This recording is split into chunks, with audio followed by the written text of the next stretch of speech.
are so many amazing chapters in life, and one of them is retirement. It's a time to forget work stress, find new hobbies, reconnect with loved ones. But what if you suddenly realize you have a lot of time on your hands to connect with loved ones? Like a lot of time. Well, our favorite coach, Loretta Saff, is here to help with all of life's transitions.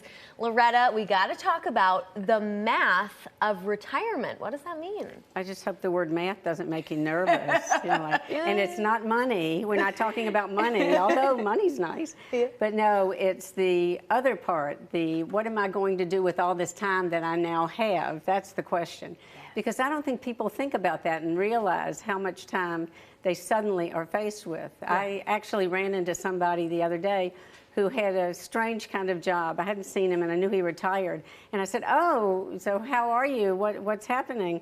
And he said, well, I had to figure out what to do with the extra 16 hours in my day because I only sleep for 8. I was like, okay, well, let's talk. We can talk retirement. That's great. Oh, I love that. And something else you talk about is the fact that suddenly you realize, your spouse is, has some time on their hands, and as the other spouse, you're going, what the heck do I do with them all day? Exactly. It's like I married you for better or worse, but not every day for lunch. Yeah. But right. The fact is that also we women, we tend to multitask. I mean, we're very good at it, and we do it. So you might be working, but you might have all of these other things that you do, whether it's a book club or a yoga or going to exercise or whatever. And suddenly your spouse is home, and I don't mean anything hard on men and criticizing men, but it's sort of like when you wake up in the morning and he looks at you and says, what are we going to do today? That's not good. So the idea is talk it over, share what your idea is of retirement and what your partner's idea is. And you'll find things that you'll do together, but you'll also find things that you can do apart. And that's the best, when you can come back and tell stories about how your day was and what you did. Yeah, and I was surprised by the math. You kind of sent us a little rundown of the math, if we can take a look too. Don't get nervous, but the math is, we have, if you take like 168 hours in a week and you're sleeping for 56 of them, you got 112 waking hours. And then maybe you're at work, like let's say 9 to 5, so 45 hours can be subtracted from that, so you're at 67 hours together. But wait, you do have to travel, so another 5, it's 62 hours together.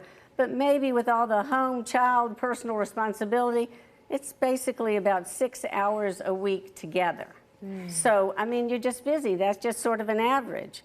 So then take what that is and now look at it and compare it to your realization when one of the couple or both couples have retired.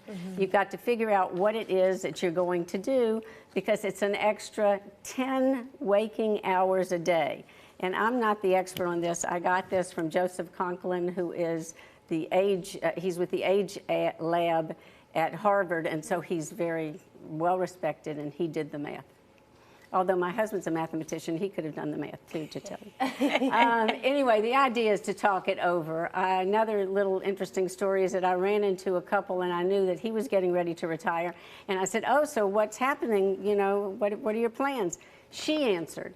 And she said he's going to do the gardening, and he's going to paint the den, and then I have a lot of chores for him to do, including singing in the choir.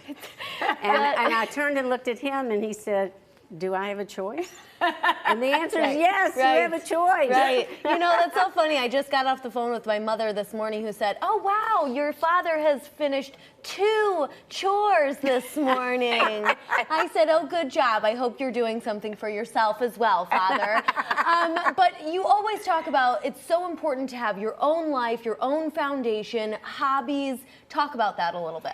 Well, I try to get people to realize maybe 5 years before they retire that they ought to look back and think about or take an actually assessment right now of what is it that you put aside for work. What are you really passionate about that you say, I wish I had more time to do? And if sometimes people are stuck, I can send them a curious list that helps like start them.